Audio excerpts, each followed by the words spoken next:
Part 2 of Minnesota's Geology Map lesson. Be prepared to use different colors to neatly complete both the key and map as you follow along and learn from the notes. Feel free to pause the video whenever you need. Do your best to capture the exact notes. We're going to begin with the Mid-Continental Rift Valley. So color your box exactly as you see here, and color the map exactly as you see here. This Mid-Continental Rift Valley was caused by divergent plate boundaries in tectonic plates. It is basically basalt rock overlain by glacial sediments. It happened 2.7 to 1.1 billion years ago. Next is the Mesabi and Gunflint Iron Range. So the Mesabi and Gunflint Iron Range formed 1.9 billion years ago. Can you see the iron? It looks like a landscape on Mars. Next is the watershed drainage boundaries.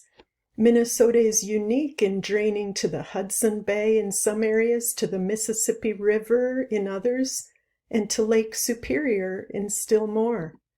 You draw them on the map with these lines where you show the direction of the water flow using arrows. Watershed draining boundaries for the Hudson Bay, Mississippi, and Lake Superior should be labeled as well. A watershed is an area or ridge of land that separates waters flowing to different rivers or oceans. Next is Glacial Lake Agassiz, which drained to carve out the Minnesota River Valley. Glacial Lake Agassiz is up in the northwestern corner of our state and actually is huge in the country of Canada. It is basalt rock overlain by glacial sediments, and Lake Agassiz does not exist anymore, but it did exist 13,000 to 10,000 years ago. What happened was an earthen dam in Browns Valley, Minnesota, right about here, eroded, and Lake Agassiz drained away, creating the Minnesota River Valley, which goes right across our southern border here in Eden Prairie, and that happened about 9,900 years ago. Next is the location of primarily igneous rocks, for the most part lots of granite. And that can be found really in this whole section, so shaded accordingly. Granite and basalt are primarily igneous rocks in northern Minnesota. Next, we'll do these two at the same time. Primarily sedimentary rocks are mainly limestone and sandstone. And the areas of Minnesota where there are primarily metamorphic rocks is around the Morton Gneiss area, Minnesota gneiss. So these pockets here of metamorphic rocks show where gneiss is located. It's one of the oldest rocks on the planet, 3.6 billion years ago, formed by heat and pressure.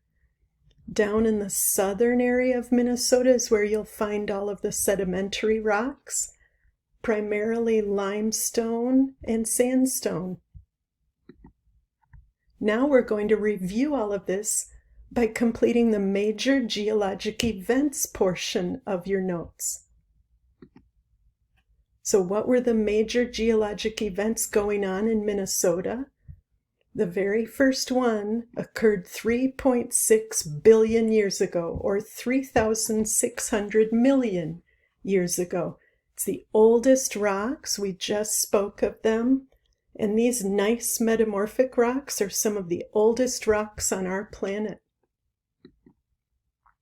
Next is 2,700 million years ago. That's when lava escaping the mid-continental rift valley cooled slowly into granite. You can see the convection currents in the upper mantle that caused the rift valley to occur. Next is 1,900 million years ago, iron ore was deposited in the Mesabi and Gunflint areas during volcanic events. You can actually visit the Lake Vermilion, Sudan Underground Mine State Park. Someday, anyway. Next is 1,100 million years ago. An intense volcanic activity below Lake Superior left many layers of basalt and gabbro.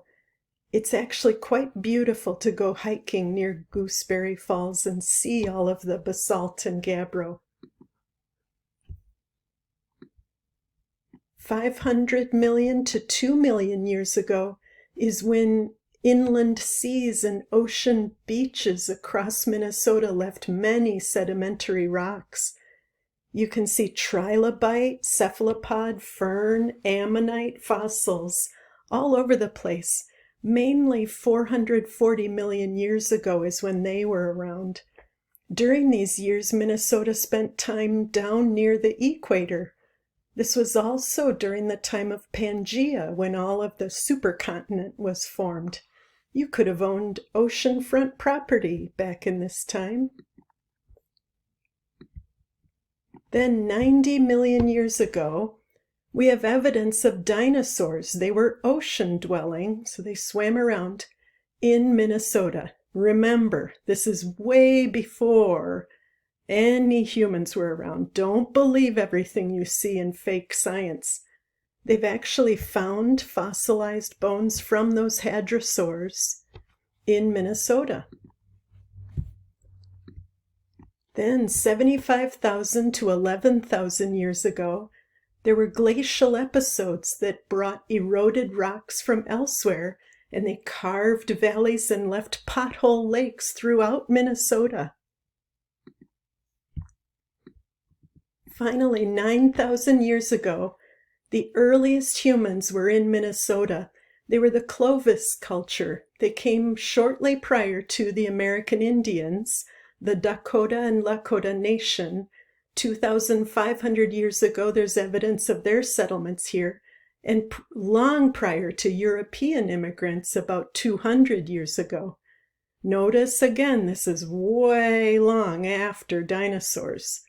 So go and visit someday the area around Pipestone, Minnesota, and see the Jeffers petroglyphs too.